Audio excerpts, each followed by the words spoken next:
Berita Sumsel 24 jam hari ini. Video curhatan anak TK di DO menjadi viral. Atas video tersebut, My School memberikan bantahan yang disertakan bukti video. Video curhatan anak TK di DO mulai mendapat tanggapan dari pihak My School Palembang. Owner dan founder My School, Johannes Agus Taruna, meminta kepada orang tua siswa tersebut untuk membuktikan jika curhatannya benar. Sebab My School sendiri memiliki banyak bukti untuk membantah semua curhatan dari orang tua tersebut. Dirinya memastikan tidak ada bukti yang menguatkan kalau pernyataan yang dilontarkan orang tua murid tersebut di media sosial itu benar, termasuk sekolah yang pilih kasih dalam menegakkan standar operasional prosedur sekolah, terutama jam penjemputan siswa. Pihaknya memastikan tidak benar. Oleh sebab itulah pihaknya pun dirugikan dan akan melakukan tindakan tegas. Tahap awal pihaknya memberikan waktu 3 kali 24 jam untuk menunjukkan itikad baik orang tua murid tersebut untuk melakukan klarifikasi dan membuat surat permohonan maaf. Namun jika tidak dilakukan, pihaknya akan melakukan somasi sesuai dengan undang-undang berlaku hingga melaporkan ke pihak berwajib. Yang sudah disampaikan panjang lebar dan sudah direkam ya, dan akan disebarluaskan sama seperti yang sudah dilakukan oleh ibu yang bersangkutan, maka kami membantah telah mengeluarkan siswa kami baik secara lisan dan tertulis. Kami tidak pernah mengeluarkan itu atau mendeo, tidak tahu bahasa dari mana itu ya, tidak ada.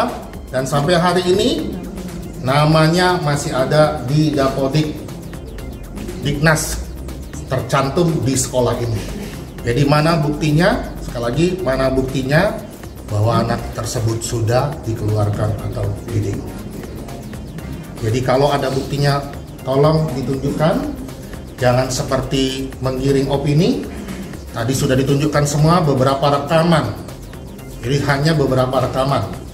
Ya, di sudut sekolah ini banyak sekali CCTV sudah direkam, termasuk suara yang bersangkutan selama kejadian.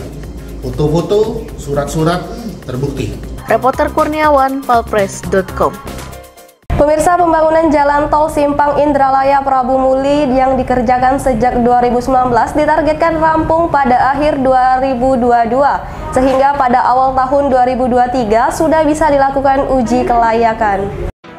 Berdasarkan data teknis Badan Usaha Jalan Tol PT Hutama Karya Persero, Jalan Tol Trans Sumatera Ruas Simpang Indra Prabu memiliki panjang 64.500 km, panjang akses 9.872 km, kecepatan 100 km per jam, jumlah lajur 2x2 dan simpang susun 2 buah.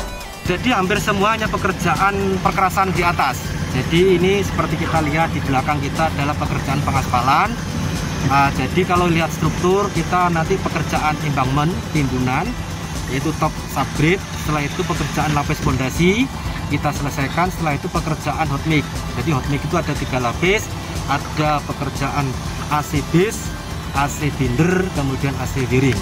Jadi itu secara umum seperti itu. Sehingga harapannya sisa pekerjaan ini dengan sumber daya yang ada kita harapkan bisa kita selesaikan dengan baik. Pantauan di lapangan jalan tol Simpang Indra Prabu ini mulai dari titik 0, yakni kilometer 17 tol Palembang Indralaya hingga ke Desa Suban Baru, Kabupaten Muara Enim Payaramang. Titik STA 331+225, hanya tinggal beberapa titik lagi yang belum diaspal. Reporter dan juru kamera Wijan, palpress.com. Hujan lebat disertai angin kencang hampir sepekan terakhir melanda wilayah Kabupaten Ogan Kemering Ulu Selatan. Kondisi itu membuat warga memilih tidak beraktivitas di kebun karena takut ada pohon yang roboh akibat hujan angin tersebut. Bur, salah seorang warga Kecamatan 3 di Haji Oku Selatan, mengaku memasuki akhir Agustus. Hujan deras yang disertai angin kencang kerap terjadi di wilayah mereka. Akibatnya, menurut Bur, warga jadi takut untuk beraktivitas, khususnya untuk pergi ke kebun. Warga takut angin kencang membuat pohon roboh hingga membahayakan jiwa mereka. Biasanya menurut Bur, hujan deras dibarengi angin kencang terjadi pada sore hari, sehingga lanjut dia, mereka memilih tidak ke kebun jika sudah sore hari. Senada diungkap Wati, warga yang sama, selama beberapa hari terakhir menurut Wati, mereka lebih banyak memilih beraktivitas di dalam rumah. Soalnya setiap kali hujan turun, pasti dibarengi angin kencang. Kondisi itu jelas mengkhawatirkan warga. Terakhir hujan dengan angin kencang yang membuat warga was-was terjadi minggu lalu. Reporter dan juru kamera Andrian Syah, palpress.com. Berita terakhir Sumsel 24 jam hari ini. Seorang pria yang mengalami gangguan kejiwaan merusak mesin ATM di Pasar Tulung Selapan Oki. Perusakan dilatar belakangi karena tidak bisa menarik uang.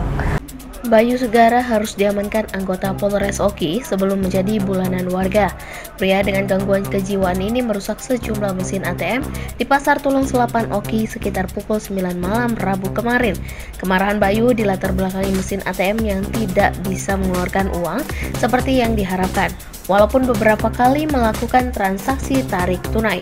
Bahkan pria yang merupakan pasien rumah sakit Ernardi Bahar ini mencoba bilik ATM di sebelahnya dan melakukan hal serupa, namun lagi-lagi mesin ATM tidak mengeluarkan uang seperti yang diinginkan, sehingga membuat pelaku kesal dan akhirnya merusak 2 unit mesin ATM milik Bank Sumsel Bubble. Kasih Humas Polres Oki AKP Agus mengatakan pelaku ini ingin tarik tunai sejumlah 2,5 juta rupiah, tapi saldo rekeningnya hanya Rp100.000. Jadi mesin tidak mengeluarkan uang yang dimaksud. Sementara pelaku mengira uang di mesin ATM kosong sehingga nekat melakukan pengerusakan. Sementara pimpinan BSD Kayu Agung RM Anton Rozali mengatakan pasca kejadian mesin diperbaiki dan ATM tetap aktif melayani masyarakat Tulung Selapan. Reporter dan juru kamera Mujianto, palpress.com. Demikianlah berita Sumsel 24 jam hari ini. Jangan lupa untuk mendukung program kami lainnya di YouTube channel Palpress Official seperti podcast Cukup Pedes Muda Lorong Baseng Ternyata Bukan Mistis, Sidak dan Ruang Cerita bersama Kakak Juli. Saya Sri Devi. Sampai jumpa.